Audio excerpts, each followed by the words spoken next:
Different. दिन में एक बार लगा मार्केट की रिकवर कर रहा है, लेकिन लार्ज कैप में खास तौर से ब्रूटल सेलिंग वापस, और पिछला 1 घंटा तो काफ़ी ख़राब रहा है।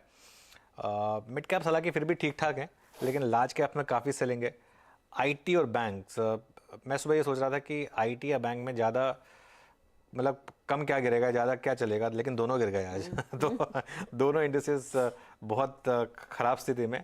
मिड कैप और स्मॉल कैप में हालांकि हल्की सी आउट परफॉर्मेंस है, लेकिन निफ्टी और बैंक निफ्टी दोनों जो हैं वो अपने क्रूशियल लेवल से काफ़ी नीचे चल रहे हैं आज के ट्रेड में। और अनुज, आफ्टरनून मेरे को एक चीज समझ नहीं आ रही है, ये पूरा जो थर्सडे का एक्शन है वो एक दिन पहले जो वेंसडे हो जा रहा है ना, ये क्यों हो रहा है? क्योंकि कल बहुत बड़ा स्विंग था, और ये सिर्फ कल का वेंसडे नहीं है, पिछले 2 हफ्तों में हमने वही होता देखा है।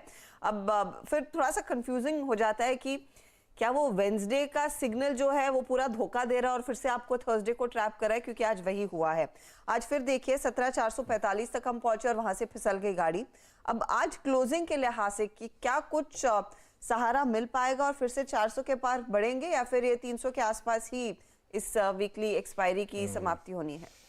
देखिए हर्षिता, पहली चीज़ तो ये कि आज जो हमारी सुबह की स्ट्रैटेजी थी वो बिल्कुल गलत हुई। तो सबसे पहले तो मैं ये एक्सेप्ट कर लेता हूँ, क्योंकि जब सही होती है तो हम बोलते हैं कि देखिए एकदम सही थी।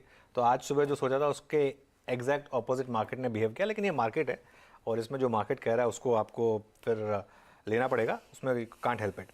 अच्छा, अब एक्सपायरी है तो लेवल्स की आपने बात की, तो लेवल्स के लिए क्योंकि एक्सपायरी है, एक ऑप्शंस के आंकड़े देख लेते हैं। बहुत इंटरेस्टिंगली ज़बरदस्त कॉल राइटिंग हुई है। आप जरा 17,400, 350, 450 की कॉल में एक्शन देखिए।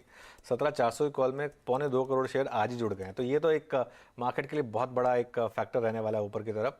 नीचे अब सपोर्ट कहाँ पर है? सपोर्ट एक लास्ट रिमेनिंग सपोर्ट हर्षदा है 17,300 का, ये नहीं टूटना चाहिए। अगर 17,300 टूटा तो मुझे लग रहा है कि बहुत बड़ी प्रॉब्लम आएगी।